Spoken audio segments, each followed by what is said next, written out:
রাজ্যের সমস্ত বঞ্চিত চুক্তিভিত্তিক শিক্ষক শিক্ষাকর্মীদের বেতন বৃদ্ধির ফাইনাল আপডেট কি রয়েছে? আজকের অত্যন্ত বড় প্রতিবেদন। বাজেটেই কি বেতন বৃদ্ধি? কতটা বেতন বৃদ্ধি? কেউ বলছেন 19,000, 22,000, কেউ বলছেন মাত্র 2 থেকে 3,000। কি বলছেন সরকারপন্থী নেতৃত্বরা? সরকারপন্থী নেতৃত্বদের একাধিক ভাগ রয়েছে। কেউ ব্রাত্য বসুর কমিটিতে জায়গা পেয়েছে, কেউ আবার স্বঘোষিত নেতা, কেউ আবার শাসক দলের হেভিওয়েট যারা মন্ত্রী রয়েছেন তাদের ঘনিষ্ঠ। তাদের ভিতরের খবর কি থাকছে? অত্যন্ত গুরুত্বপূর্ণ এই প্রতিবেদন রাজ্যের সর্বস্তরের বঞ্চিত চুক্তিভিত্তিক শিক্ষক শিক্ষাকর্মীদের জন্য। পার্শ্ব শিক্ষক থেকে শুরু করে এসএস কেমএসকে, পৌরসভা মাদ্রাসার কর্মী, শিক্ষা বন্ধু, একাডেমিক সুপারভাইজার সকলের জন্য আজকের অত্যন্ত বড় খবর। বাজেটে বেতন বৃদ্ধি কতটা বাড়ছে বেতন? আদৌ কি বাড়বে কি না? বন্ধুগণ, অনেকেই বলছেন পার্শ্ব শিক্ষক এসএস কেমএসকে, শিক্ষাবন্ধু, সর্বশিক্ষা মিশনের আন্ডারে যারা কাজ করেন তাদের বেতন বৃদ্ধির সম্ভাবনা মাত্র 2 থেকে 3,000, কিন্তু এমএলএ এমপিদের বেতন এক ধাক্কায় আরও কয়েক হাজার বাড়তে চলেছে সিভিকদের বেতন, বাড়তে চলেছে লক্ষ্মীর ভাণ্ডারের যে বরাদ্দ রয়েছে সেই টাকা, বাড়তে চলেছে কন্যাশ্রী যুবশ্রী প্রকল্পের যারা কাজ করেন তাদের বেতন, কিন্তু চুক্তিভিত্তিকরা বরাবরের মতোই বঞ্চিতই থেকে যাবে। কিন্তু আমাদের কাছে কী খবর রয়েছে? দপ্তর থেকে কি খবর রয়েছে? নবান্ন থেকে কি খবর রয়েছে? বন্ধুগণ, প্রত্যেকটা ভিডিওতে আপনাদেরকে আমরা জানিয়েছি যে রাজ্যের সর্বস্তরের চুক্তিভিত্তিক শিক্ষক শিক্ষাকর্মী যারা রয়েছেন, যারা দীর্ঘদিন ধরে বঞ্চিত, তাদের জন্য সরকারের ভাবনা চিন্তা রয়েছে। প্রত্যেকের বেতন বৃদ্ধির একটা সম্ভাবনা থাকছে। বাজেটে চুক্তিভিত্তিকদের বরাদ্দ বৃদ্ধি হচ্ছে।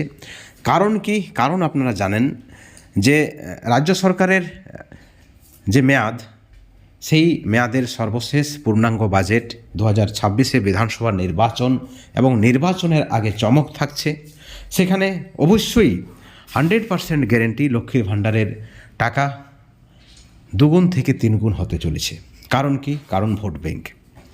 একই সঙ্গে আপনাদেরকে জানিয়ে রাখি, যারা আপনাদেরকে আমরা আগেই বললাম কন্যাশ্রী, রূপশ্রী বা আরও যারা রয়েছেন, যারা সরাসরি রাজ্য সরকারের প্রকল্পে কাজ করেন, যারা ভোট ব্যাংকের সঙ্গে যুক্ত, তাদেরও বেতন বৃদ্ধির সম্ভাবনা থাকছে। আবার পুনরায় 2400 তাদের বেতন ভাতা বৃদ্ধি হয়েছে। এবং সেই সঙ্গে যারা দীর্ঘদিন ধরে বঞ্চিত, যারা শিক্ষার সঙ্গে যুক্ত, যারা শিক্ষক শিক্ষাকর্মী চুক্তিভিত্তিক, তাদের নিয়েও সরকারের ভাবনা চিন্তা থাকছে। সেখানে পার্শ্ব শিক্ষক, এসএস কেমএসকে, শিক্ষাবন্ধু, বেশ কয়েকটি দপ্তরের বড় অঙ্কের বেতন বৃদ্ধির সম্ভাবনা থাকছে।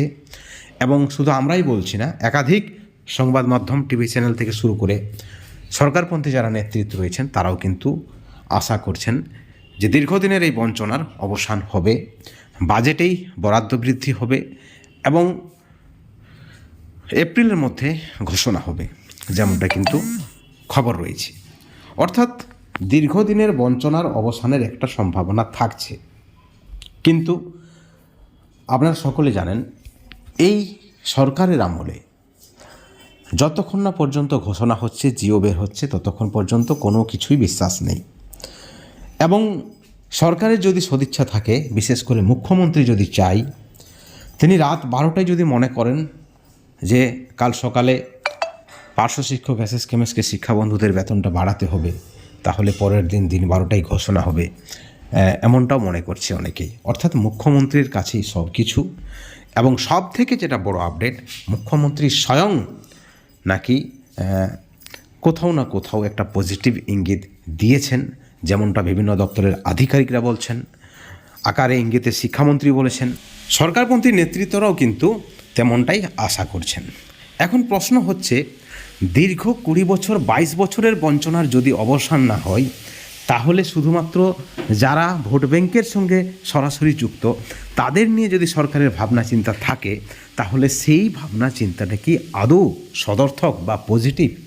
আপনারা জানেন, সিভিক ভলেন্টিয়ারদের নিয়ে বেতন কাঠামো সহ তাদের ছেলে মেয়েদের পড়াশোনার জন্য আর্থিক, আপনারা দেখেছেন একটা ঘোষণা করা হয়েছে এবং পরবর্তীতে আরও সুযোগ সুবিধা দেওয়া হবে সিভিক ভলেন্টিয়ারদের। আমরা কারো বিরোধী নই, আমরা সিভিক ভলেন্টিয়াররা যে কাজ করেন এবং যে ভাতা পাচ্ছে সেটাও কিন্তু কম, কিন্তু প্রশ্ন হচ্ছে বেছে বেছে কয়েকটি দপ্তরের বেতন বা ভাতা বৃদ্ধি। আপনারা দেখেছেন কন্যাশ্রী রূপশ্রী প্রকল্পের যারা বাংলা সহায়তা কেন্দ্রের কাজ করেন, সেই সকল প্রকল্পে যারা কাজ করেন তাদেরও কিন্তু বেতন বৃদ্ধিটা করেছে রাজ্য সরকার। কিন্তু অপরদিকে 100 দিনের কাজে যারা যুক্ত, যারা 100 দিনের কাজের ডেটা এন্ট্রি অপারেটর, তারাও কিন্তু বঞ্চিত পঞ্চায়েত কর্মীরা, ভিআরপি থেকে শুরু করে অনেকেই। এমতো অবস্থায় সরকারের ভাবনা চিন্তায় কী রয়েছে সেটাও কিন্তু একটা ভাবাচ্ছে রাজ্যের সর্বস্তরের চুক্তিভিত্তিক কর্মীদের। এমতো অবস্থায় যারা শিক্ষার সঙ্গে যুক্ত, যারা একজন শিক্ষাকর্মী, যারা একজন স্থায়ী শিক্ষাকর্মীর সমান সময় ধরে কাজ করে, স্কুলে যায়, আপনাদের বাচ্চা পড়ায়, আপনারা দেখেছেন।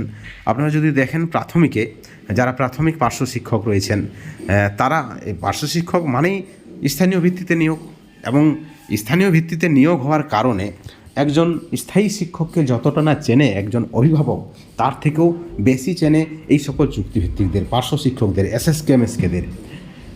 এমতো অবস্থায় কোনো যদি আলোচনা থাকে বাচ্চাদের অগ্রগতি নিয়ে, বাচ্চাদের পড়াশোনা নিয়ে কোনো আলোচনার প্রয়োজন হলে কিন্তু সেই অভিভাবক সরাসরি পৌঁছে যায় সেই চুক্তিভিত্তিক শিক্ষাকর্মী, পার্শ্ব শিক্ষক, এসএসকে এমএসকে যারা রয়েছেন তাদের কাছে।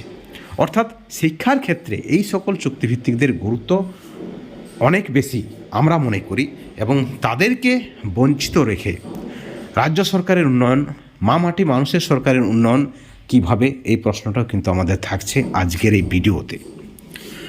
এবং সেই সঙ্গে যে খবর উঠে আসছে, বাজেটে চুক্তিভিত্তিকদের জন্য বরাদ্দ বৃদ্ধি, বাজেটে হয়তো চুক্তিভিত্তিক শিক্ষাকর্মীদের বেতন বা ভাতাও ঘোষণা হওয়ার কথা রয়েছে। এবং আমরা চাই হোক, আমাদের কাছেও যে খবর রয়েছে অত্যন্ত পজিটিভ খবর। সরকার একটা পজিটিভ ভাবনা চিন্তা রাখছেন। মুখ্যমন্ত্রী নিজে নাকি সদিচ্ছা জানিয়েছেন যে যারা দীর্ঘদিন ধরে কাজ করছেন, শিক্ষাকর্মী, বঞ্চিত শিক্ষাকর্মী, সেখানে পার্শ্ব শিক্ষক থেকে শুরু করে এসএসকে এমএসকে, শিক্ষাবন্ধু থেকে শুরু করে ভোকেশনাল টিচার থেকে শুরু করে একাডেমিক সুপারভাইজার থেকে শুরু করে পৌরসভা মাদ্রাসার কর্মী, সকলেই কিন্তু রয়েছেন। বিশেষ করে সর্বশিক্ষা মিশনের যারা কর্মী, তারা কিন্তু 2004 সাল থেকে কাজ করছেন। অর্থাৎ তাদের উন্নতি, তাদের বঞ্চনার অবসান, কোথাও না কোথাও রাজ্যের উন্নতি, শিক্ষার উন্নতি, এমনটা আমাদের মনে হয়। বন্ধুগণ, এই ভিডিওর পরিপ্রেক্ষিতে আপনাদের মতামত কী, আপনাদের প্রতিক্রিয়া কী, অবশ্যই আপনারা চ্যানেলের কমেন্ট সেকশনে কমেন্ট করে জানাবেন। সকলে ভালো থাকবেন, সুস্থ থাকবেন। Thank you so much.